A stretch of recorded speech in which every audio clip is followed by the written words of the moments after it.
You're watching Garage TV, that unexplainable passion for motoring. Garage TV HD.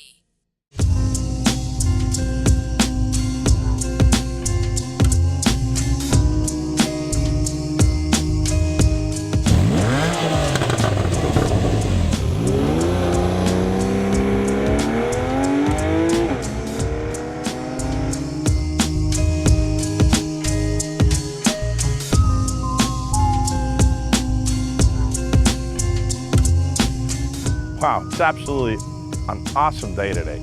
We get a chance to review one of my favorite vehicles. You're looking at one of Porsche's new design. For 2013, what we got here is a Carrera S cab version.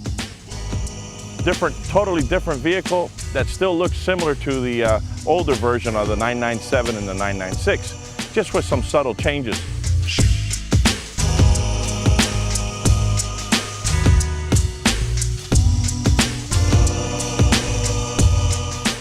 Let me introduce you to Sebastian.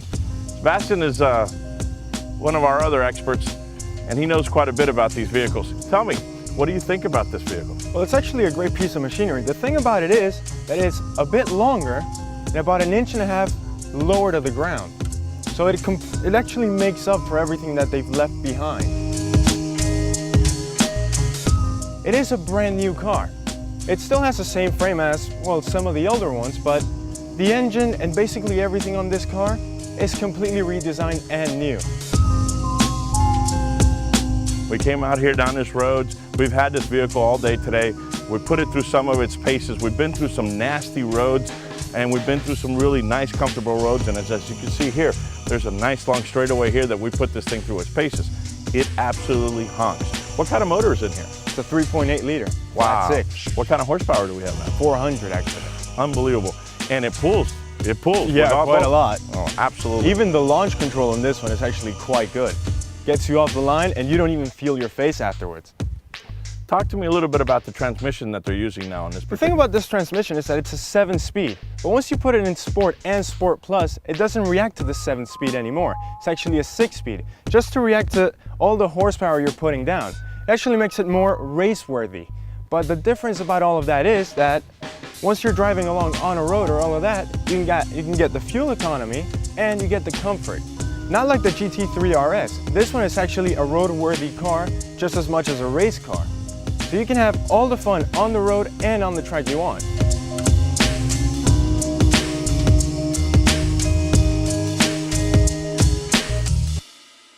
Let's talk a little bit about the interior. We sat in there, we felt comfortable. I'm a pretty big guy. You're a tall guy, skinny. I'm a short guy and fat, you know how it is. But we seem to fit in there pretty good. Tell me some of the key things that you liked inside. Well, some of the things I actually liked on the inside is that the leather seats are extremely comfortable and they actually hold you together. They don't move you along as, well, just like in most cars out there that seem to be sports cars, let's just say an M3, the seats don't hold you together as much as this actually does. This actually just grabs you right here from the lumbars and keeps you on your seat no matter what you're doing, no matter where you're turning in. So that's actually one of the key features I like about this car. We got a ton of buttons inside here that we're going to show you in a few minutes, but I mean, what do they all do? Well, you have Sport, just in case you're going on the road and you want to take somebody, let's just say a guy in an M3. But if you're going to the track, there's Sport Plus, which actually makes everything better. It shimmies a little, it actually makes this entire car more race-worthy. If you go on a track, you want to have that on, because what it does is actually create more throttle response, more brake response, and everything in the car becomes better. As you can tell, in the front you have all your suspension settings. Well, this firms them up. Even the steering, it actually makes it a little bit faster. So what you get with all of this is technology for the road and perfection on the track. Did you notice any road noise? Not at all, actually. I didn't either. I mean, it was like driving with a hardtop. I mean, that's the thing about this car. Even the top was extremely well made. The thing about this was that we were traveling at, let's just say, 70 miles an hour, and not a single note of noise came in. We were actually able to keep a conversation going quite low at very high amounts of speed.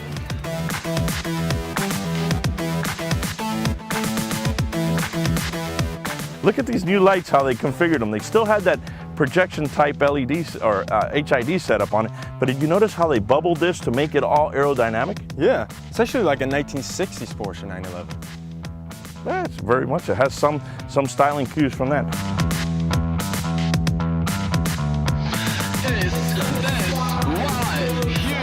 Look at this, it's absolutely awesome. If you look in here, this is definitely where they set up a tray here so they could go ahead and retract that top down. And it does it all, we do it automatically. It opens up and it's all computerized. But what I noticed is there's no axis. I don't see no motor under here. It's obviously it's under here somewhere. But I did notice that like they reconfigured these fans. You got your oil and you got water settings over there to be able to go in there and look. You got your basic tune up here, that's the thing. But if you really want to get into that power and everything in there, you're probably going to have to go through the bottom. This is actually one of the quickest tops to go down that I've actually seen in a while. Yeah. And it takes about 10 seconds to put it all the way down and then about an extra 15 for all the things to gather up together.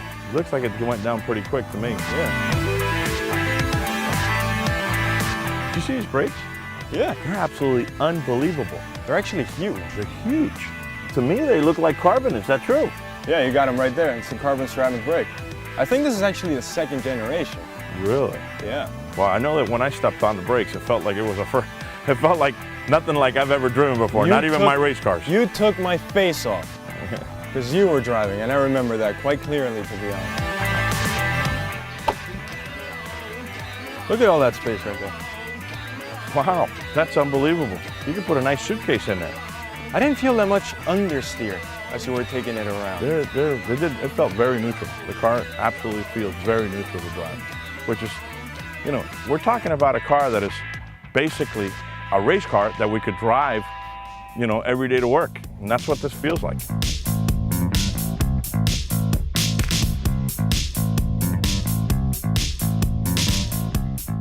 It's honestly a great car to own.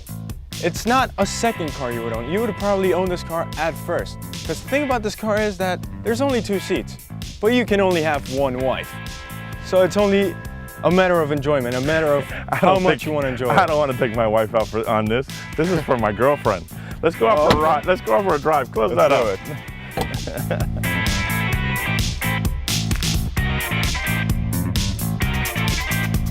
Look at the fit and finish of this car. Yeah, it feels great. I mean, everything's actually made with details, and the attention to detail is actually amazing. We got an awesome navigation system, which has always been really good for, you know, with Porsche. But the biggest thing that I've noticed between all this thing is obviously is this console. It looks like a throwback to the Panamera. It actually is from the Panamera. The only difference with the Panamera is that it's actually slightly up. This one's actually been modified to fit in this one. Wow. And you were talking about the navigation system. It actually works quite well even if the sun is out. I mean, can you tell? We got a full, look at it. There's no glare on the screen or anything like that. Talk to me about these, this stopwatch here that they have here. That's actually a sports stopwatch. I mean, the thing about that one, you can actually work it with this little lever down here. Cool. You can make it go 0 to 60, 0 to 100, and lap times actually. So that's actually quite a good thing. That looks like a nice little performance piece there.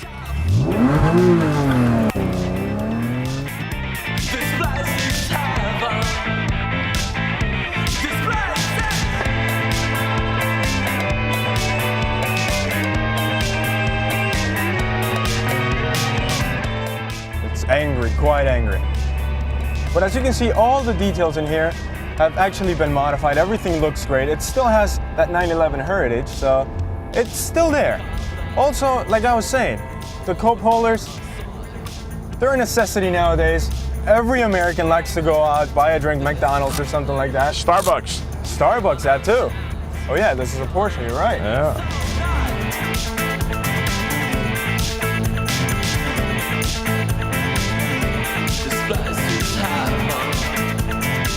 Got a car that handles, performs, brakes, everything, and at the same time, you could drive it to work every day and enjoy it, and take the girlfriend out for a drive. And I couldn't agree with you more. Now we have to get into a subject that's a bit on the touchy side. Tell me. Price. Price. I mean, these, you know, it's all relative to the few options that they have, but we're talking about close to about $100,000 for this vehicle. All right, and with all the optional extras, How far up will it go? You could get into like 109 or 110, something like that. So that's not that bad. Not that bad. I mean, still, it's $100,000, but it's still, look, you're talking about a Porsche. But this is a $110,000 car. I mean, look at it and feel it. I mean, just being in here, it's just something amazing.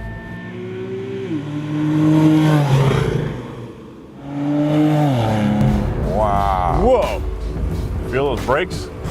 Unbelievable. Felt them everywhere in my body, actually. That's Awesome. actually quite good. Oh my God.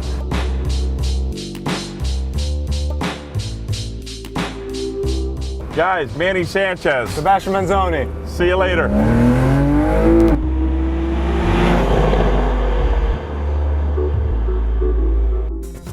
You're watching Garage TV, that unexplainable passion for motoring.